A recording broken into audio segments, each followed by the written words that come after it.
Savez-vous que la France est la première nation sous-marine du monde ? Mais comment les États s'approprient-ils les espaces marins et sous-marins ?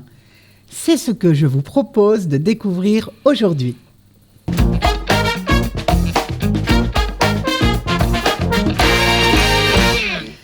Aujourd'hui, nous avons le grand plaisir de recevoir Fabien Briaille, qui est docteur en droit et professeur agrégé de géographie à l'Université de La Réunion. Bonjour Fabien. Bonjour.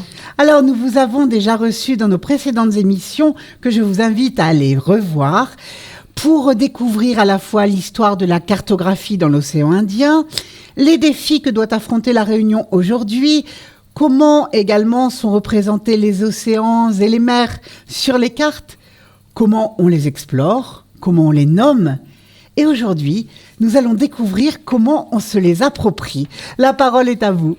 Merci. Alors, je vous propose aujourd'hui de travailler quelque chose qui est peu travaillé en réalité, qui est un travail sur la territorialisation des océans, c'est-à-dire comment progressivement cet espace qui a suscité tant de rêves, tant d'aventures est progressivement aujourd'hui approprié par les États, et comment est-ce que finalement on s'approprie non seulement les espaces marins mais aussi les espaces sous-marins, et comment au cours du temps finalement on est passé d'un espace qui était complètement libre à un espace aujourd'hui qui est complètement territorialisé avec des frontières de plus en plus importantes.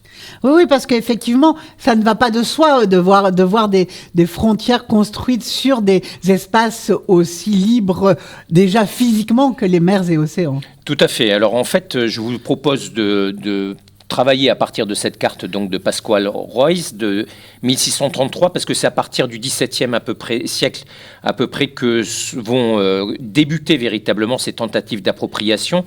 On a en fait deux grandes philosophies qui s'opposent, qui vont donner lieu à des systèmes juridiques complètement différents. C'est un moment où il y a des puissances maritimes qui commencent à s'imposer et à contester un certain nombre de territoires marins. Donc là, vous avez la carte du monde connue au XVIIe siècle. Et dans cet espace marin, on a une compétition en réalité entre la péninsule ibérique, l'Espagne, le Portugal, les Provinces-Unies et la Grande-Bretagne et l'Angleterre qui se sont lancés donc à la conquête du monde pour aller trouver les richesses qu'elles souhaitaient acquérir directement sans passer par les voies terrestres. Et donc à partir de ce XVIIe siècle, on a une conception qui est celle de Grotius, qui est donc un juriste qui travaille pour la Compagnie hollandaise des Indes orientales, qui va défendre, lui, la liberté des mers. Il va considérer que, dans son traité Mare Liberum, donc de la liberté des mers en 1609, il va considérer que les mers appartiennent à tout le monde et qu'il n'y a pas lieu de se les approprier. Et en réalité, il va y avoir une controverse juridique avec un Portugais et un Anglais. Alors le Portugais, c'est Sérafim de Freitas, qui va lui publier un ouvrage qui s'appelle « Du juste empire portugais en Asie », dans lequel il s'oppose, lui, véritablement à ce principe de liberté des mers, en disant qu'il entend que le roi du Portugal ait la totalité de la maîtrise de l'océan Indien. Et puis un Anglais qui est très peu connu, qui s'appelle John Selden, dans son Mare Clausum, qui est publié en 1635 et qui, lui, reprend un petit peu cette idée du portugais en disant que le royaume maritime britannique, il ne va pas avoir la possibilité de s'approprier la totalité des mers qu'il va découvrir ou sur lesquelles il va naviguer, mais par contre, il va considérer que tout autour de la Grande-Bretagne, une grande partie de la mer du Nord, la Manche et les mers anglo-irlandaises de l'Atlantique sont de la responsabilité, de la propriété de l'Angleterre. Plus tard, il y aura un Italien qui viendra lui aussi apporter un élément supplémentaire qui s'appelle Galliani, qui en 1782, donc lui va être le premier à imaginer et à établir que tout autour des États, il y a une limite, une mer territoriale, donc on comprend bien que c'est une projection du territoire continental et terrestre sur la mer, une bande de mer souveraine sur laquelle véritablement donc l'État a compétence. Il estime que cette limite est à 3000 marins, c'est-à-dire un peu plus de 5 km, et au-delà s'étend la haute mer. Oui, alors, on voit bien que ces démarches, en fait, sont alliées forcément à des enjeux, puisqu'on ne décide pas que ces bandes maritimes cernant les territoires le soient comme ça d'emblée juste pour agrandir son territoire. Tout à fait. Alors là, vous avez une carte qui reprend véritablement donc le monde et qui montre véritablement cette immense étendue océanique qui couvre la majeure partie de la Terre. Donc la réflexion, les problématiques qu'on peut poser, c'est comment se gouverne et s'administre cet espace marin de proximité, celui de la haute mer. Et puis surtout, on le sait, au XXIe siècle, il y a des enjeux supplémentaires en termes économiques autour de la pêche et du tourisme, des enjeux environnementaux. On a véritablement des règles d'usage, le réchauffement climatique, les modifications de l'écosystème marin qui sont aujourd'hui très prégnants, et puis l'écosystème marin qui est de plus en plus connu, en surface comme en dessous, et des enjeux de sécurité avec la pêche, le trafic mondial de marchandises, qui représente la très large partie du trafic international, qui se fait donc par voie maritime, et donc des enjeux de sécurité. On l'a vu dernièrement encore dans le nord-ouest de l'océan Indien, autour de la Somalie. Et donc cet espace qui a donc pendant très longtemps été considéré comme un espace libre, qui n'était pas susceptible d'appropriation, à contrario de l'espace terrestre qui a été, lui, découpé dans de multiples États par des frontières sans cesse renouvelées. Au XXIe siècle, il y a beaucoup plus de frontières qu'il y en avait au XXe siècle. Eh bien, il y a une découpe aussi aujourd'hui, une division de cet espace et de cet océan mondial depuis à peu près un quart de siècle pour faire place à la volonté des États. Ça s'est traduit par une extension de la mer territoriale qui a été étendue à 2 reprises. On disait tout à l'heure qu'elle était au départ à 3000, maintenant elle est passée à 6000 marins à l'occasion de l'adoption de la Convention de Genève en 1958, et puis de 6000 marins à 12 000 marins en 1982 avec la Convention de Montego Bay. Oui, on voit, c'est véritablement une évolution dans la manière de considérer ces espaces qui étaient des zones internationales au départ. Tout à fait, tout à fait. Et donc la Convention de Montego Bay de 1982, elle va poser des limites de juridiction et de souveraineté que vous voyez sur le graphique.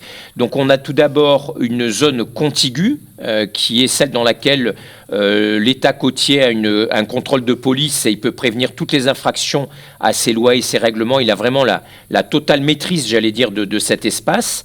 Une zone économique exclusive de 200 000 marins, c'est-à-dire à peu près 370 km, sur lequel l'État côtier a des droits souverains aux fins d'exploration et d'exploitation.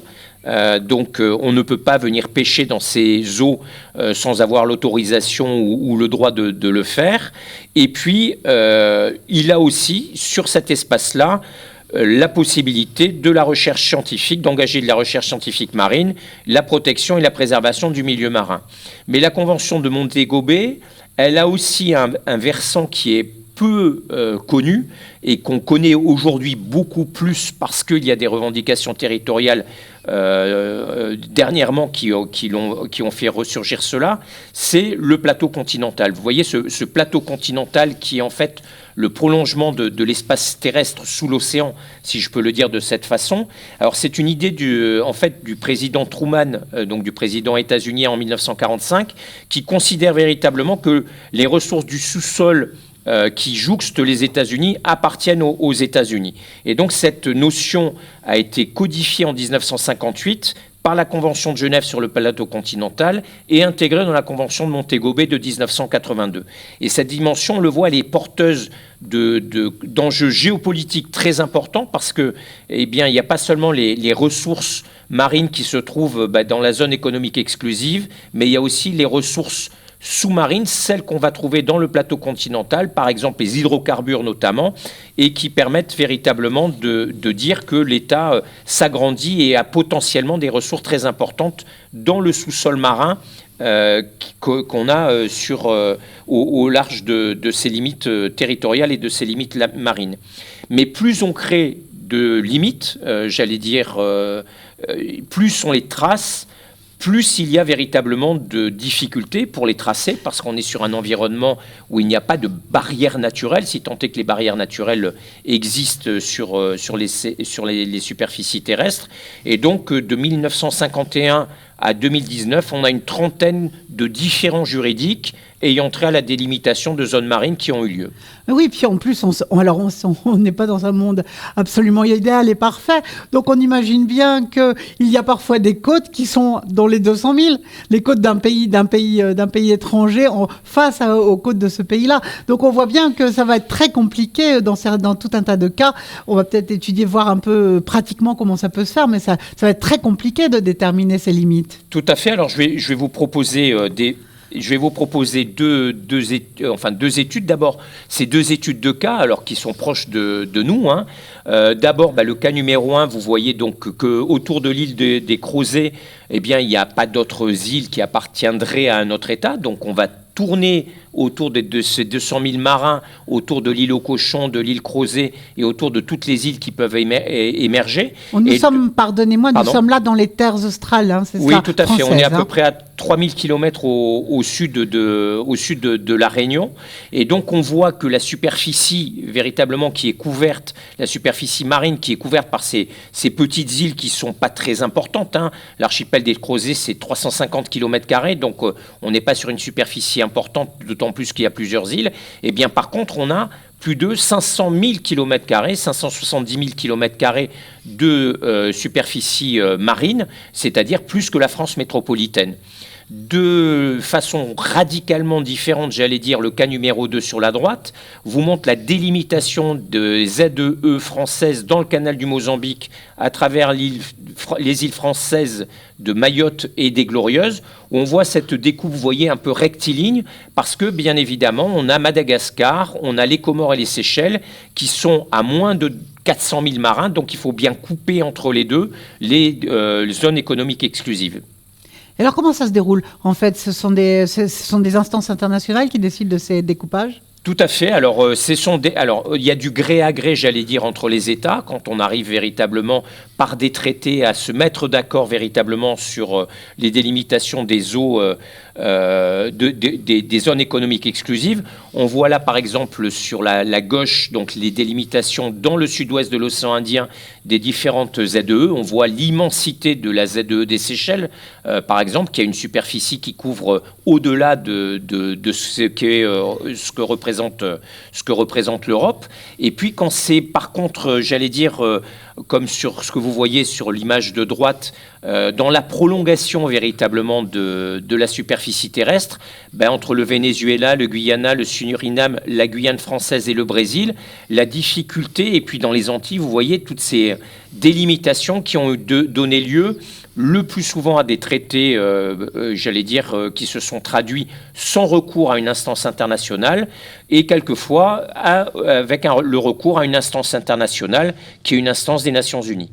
D'accord, c'est vrai que là, on voit qu'il y a des découpages qui semblent tout à fait arbitraires entre toutes ces petites îles notamment que l'on aperçoit. Tout à fait, et puis on imagine bien que le coup de crayon qu'on va porter, vous voyez, qui est perpendiculaire à la côte que l'on voit par exemple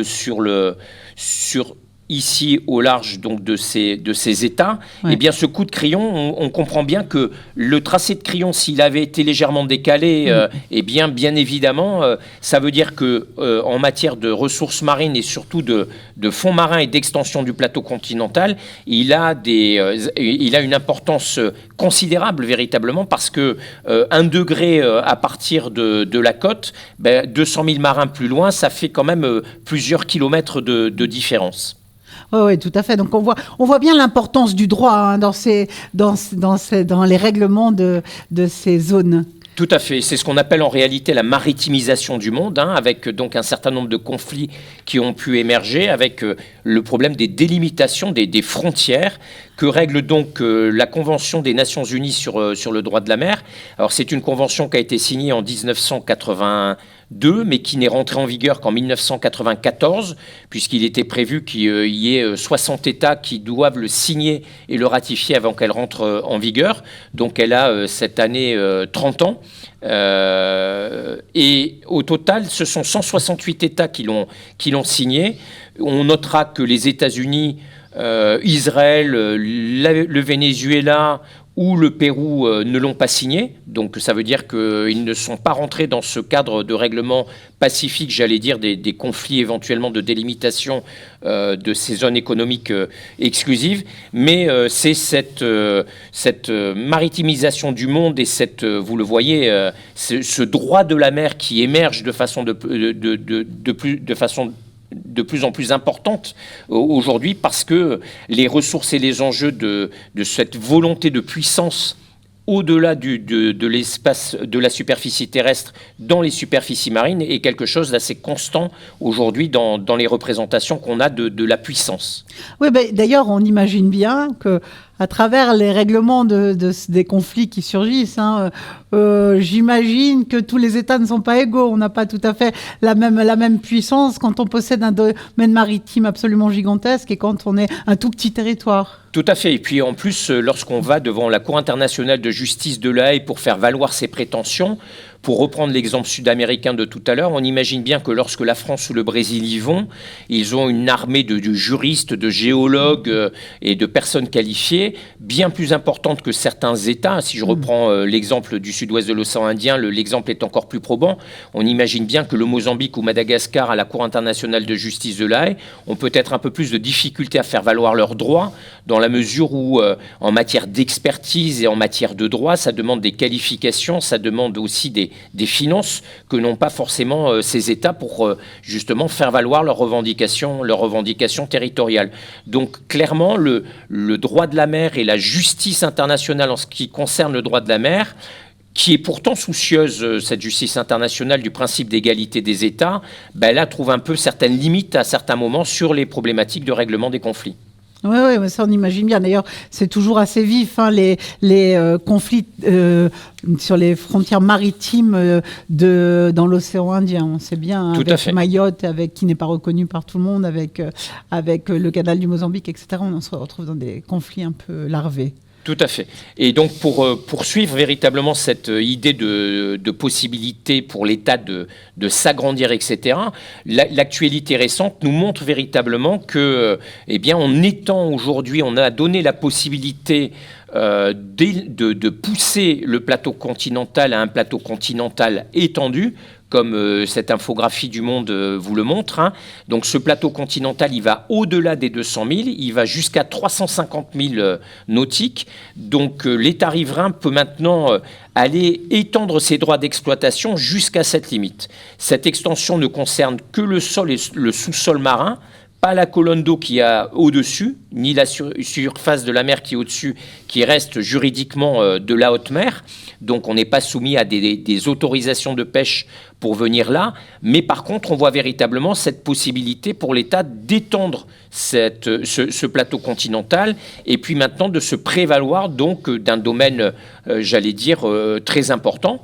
La France a ainsi, en septembre 2015, pousser l'extension de son plateau continental au large de la Martinique, de la Guadeloupe, de la Guyane, de la Nouvelle-Calédonie et des Kerguelen, en agrandissant et en passant donc de 200 à 350 son plateau continental.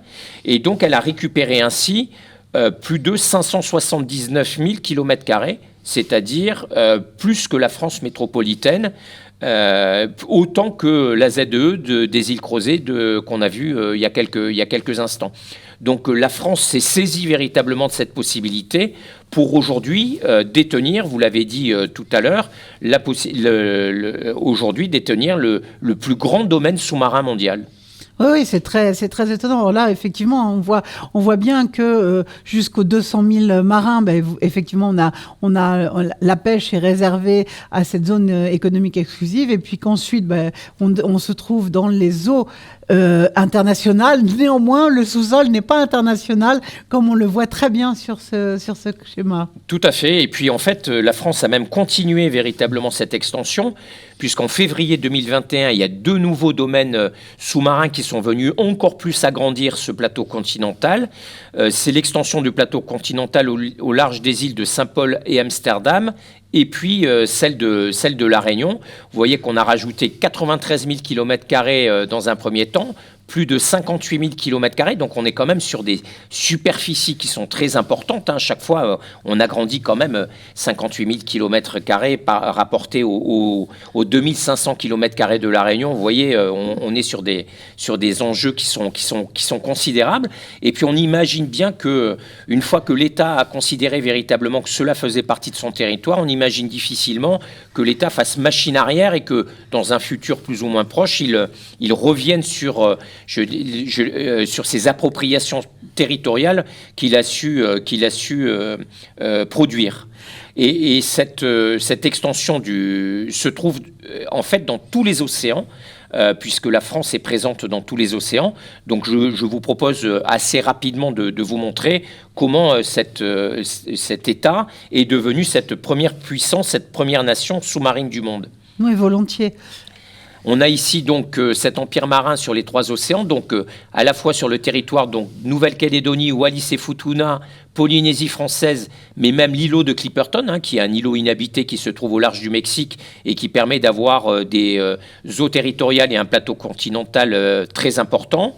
On a de la même façon sur les Antilles et sur l'océan Indien, donc la présence à travers Saint-Pierre-et-Miquelon, les Antilles françaises, la Guyane, et puis dans l'océan Indien, c'est assez peu travaillé ou connu encore. On connaît bien le cas de Mayotte et de la Réunion, mais de façon moins importante, enfin moins connue certainement, les îles Éparses et puis Saint-Paul-Amsterdam et les îles Crozet, sans oublier Kerguelen.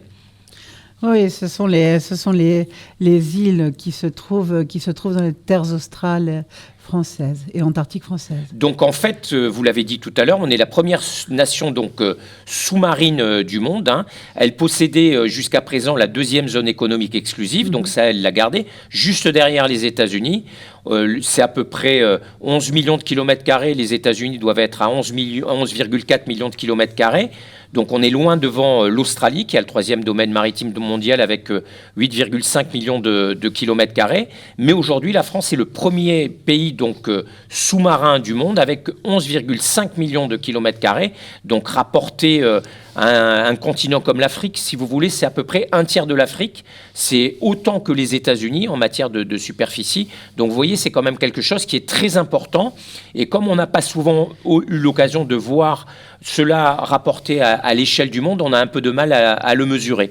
Oui, d'ailleurs, comme image qui est saisissante, moi je me souviens on dit toujours que la Polynésie fait à peu près la taille de l'Europe. Tout à fait. Donc on imagine bien que là on se retrouve dans des immensités absolument considérables. Tout à fait, tout à fait. Donc ça se voit à l'échelle du monde. Et puis, je vous propose un travail inédit que j'ai pu réaliser à l'université où j'ai donc fait représenter pour certains États la superficie des terres émergées en jaune. Vous avez en bleu marine donc la zone économique exclusive et donc en bleu ciel la zone théorique de la ZEE si j'étendais donc à 350 000 marins le territoire. Et vous voyez qu'on a des oppositions très nettes. La France, vous voyez, a une superficie terrestre finalement bien moins importante que sa ZEE et encore moins importante que son plateau continental. Et puis vous voyez par contre que l'Australie, elle est dans le cas contraire, que la Russie, elle a une superficie terrestre plus importante. Et puis on ne saurait ne pas parler de Kiribati, un petit archipel en réalité, puisqu'il ne représente que 810 km², donc quelque chose qui fait 3 fois moins que la Réunion. Eh bien, Kiribati, c'est 3,5 millions de kilomètres carrés de ZEE, c'est-à-dire que c'est considérable. C'est un pays qui est peuplé de 73 000 habitants.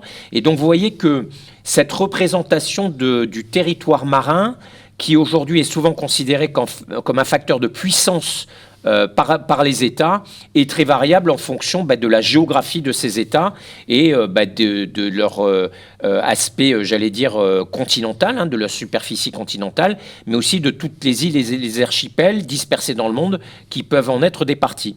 Alors justement, juste une petite précision, Kiribati, ça se trouve dans quel océan ? Dans l'océan Pacifique. D'accord. Alors, voyons donc un petit peu ces espaces, l'ancien espace international de haute mer. Comment est-ce que ça s'organisait dans tous ces nouveaux espaces aujourd'hui Alors, en fait, c'est presque une conclusion, mais c'est une conclusion qui n'est pas définitive, hein. Vous avez là donc une représentation donc en bleu ciel de la totalité donc des zones économiques exclusives, et en bleu marine les eaux qui restent encore des eaux internationales et totalement libres. Donc, ces dernières années, on voit très clairement une raréfaction de la mer libre, une diminution des espaces où il y a une liberté totale de navigation, et la maîtrise de la mer donc qui apparaît de plus en plus comme un symbole de puissance de l'État.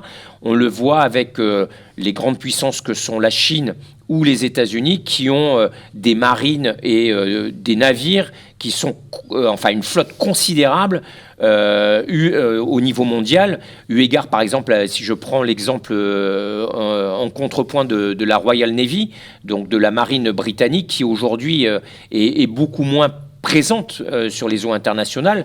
La France arrive à maintenir encore sa présence, j'allais dire, mais avec des moyens qui sont aujourd'hui très largement insuffisants dans les missions de souveraineté dans les différentes eaux territoriales dont elle a la charge, et dans ces zones économiques exclusives, par exemple dans le Pacifique, hein, qui est donc ce nouveau centre névralgique, j'allais dire, de l'économie mondiale. Et donc, on voit en réalité que ces eaux internationales se sont vues amputées d'un tiers de leur superficie depuis les 40 dernières années. C'est un mouvement de fond. Alors, cette extension du plateau continental vient renforcer cette idée d'appropriation. Peut-être que le 21e siècle, dans 30 ans, verra la disparition complète de ces eaux internationales, qui pourtant, pendant très longtemps, ont eu, j'allais dire, comme peut-être vocation, ou en tout cas, elles permettaient à des personnes de pouvoir circuler librement, de ne pas avoir de contraintes et de ne pas être soumis à un droit quelconque, puisque en fait on était dans des eaux internationales. Dans les années 70, on avait même imaginé que ces sous-sols marins, s'ils révélaient la présence de nodules polymétalliques, ça serait agrégé au patrimoine mondial de l'humanité. L'extension du plateau continental a diminué bien évidemment cette possibilité pour cette quête, qui était une quête finalement très, très louable, très, très humaniste, cette volonté de développer ces pays avec les ressources du sous-sol. Et donc, on a progressivement aujourd'hui cette emprise des États sur ce milieu maritime en termes de sécurisation, parce que, on l'a dit tout à l'heure, hein, la majeure partie des échanges internationaux se font par voie maritime. On voit que lorsque le canal de Suez est l'objet de difficultés de circulation, on a un enchérissement, j'allais dire, des marchandises. On voit que nous, à La Réunion, on est aussi soumis à cela, et on voit la fragilité, en réalité, la dépendance qu'on a vis-à-vis de la mer. Et c'est peut-être pour maîtriser, avoir l'impression de pouvoir maîtriser ces espaces-là, que ces États se sont lancés véritablement dans les conquêtes de la mer. Le dernier point peut-être aussi sur ces espaces maritimes, c'est ce point qui a été fait il y a un peu plus d'un mois, le 12 février 2024, la température moyenne de la surface des océans a atteint pour la première fois plus de 21 degrés. Elle a dépassé 21 degrés Celsius, ce qui est un record mondial. On sait que c'est au niveau climatique un régulateur très important véritablement du climat mondial. Et donc on sent bien véritablement que ce sont sur ces océans que se joue aussi le 21e siècle, tant en termes d'approvisionnement et de ressources qu'en matière de climat et qu'en matière tout simplement de vie des hommes. Oui, on voit bien que la poursuite des enjeux de tous ordres, hein, que ce soit économique ou que ce soit climatique, environnementaux, elle va avoir à faire avec ces eaux internationales et avec leurs limitations. Tout à fait. Écoutez, vraiment, merci beaucoup pour cette émission à nouveau passionnante. Alors, je vous propose de nous montrer à présent juste une petite image pour rappeler que vous êtes l'auteur d'un livre qui s'appelle « La Réunion au fil des cartes », que je vous invite à à parcourir, à lire, à acquérir. Enfin, vraiment, c'est passionnant. Et puis, je vous remercie infiniment. Vous nous avez emmenés comme d'habitude dans des territoires absolument extraordinaires. Et je vous propose, à toutes et tous, de nous retrouver à la fois sur nos réseaux sociaux, YouTube, Facebook, et sur notre site de l'Université numérique de La Réunion, unr.univ-réunion.fr. À bientôt. À bientôt.